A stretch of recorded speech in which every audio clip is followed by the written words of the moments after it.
નમસ્કાર મિત્રો, સ્વાગત છે તમારો આપણી યુટ્યુબ ચેનલમાં. મિત્રો, તમે આ ચેનલની અંદર નવા આવ્યા હો તો ચેનલને સબસ્ક્રાઈબ કરી દેજો અને વિડીયોને લાઇક કરી દેજો. તો મિત્રો, આમ આદમી પાર્ટીના નેતાઓને છેતરપિંડી વસાવાને જેલમાં જ રાખવો છે એવું મનસુખ વસાવા કહે છે. અને મનસુખ વસાવા એવું પણ કહે છે કે પ્રદેશના નેતાઓએ બોલવું પડે. કેજરીવાલ અહીંયા આવીને ગાળો બોલીને જતો રહે તો એ પ્રદેશના એક પણ મંત્રી હોદ્દેદાર બોલતો નથી કે કેજરીવાલને કંઈ પણ કહેતો નથી. મનસુખ વસાવા એકલાએ જ ઠેકો લીધો છે આખાનો. હું એકલો જ બોલું.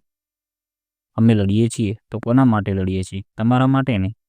તો કેમ કોઈ બોલતું નથી? કેમ મને એકલાની જ આગળ કર્યો છે? અને પ્રદેશનો એક પણ નેતા નથી બોલતો, પ્રદેશનો એક પણ મંત્રી પણ નથી બોલતો.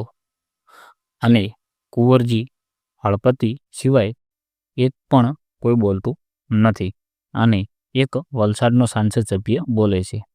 આજે મૌન રહેશો તો ભવિષ્યમાં પણ પતી જશો તમે. ભવિષ્યમાં પણ તમારે મૌન રાખવું પડશે. એવું બધું મનસુખભાઈ વસાવા કહે છે. તો મિત્રો, તમને આપણો વિડીયો સારો લાગ્યો હોય તો ચેનલને સબસ્ક્રાઈબ કરી દેજો અને વિડીયોને લાઇક કરી દેજો.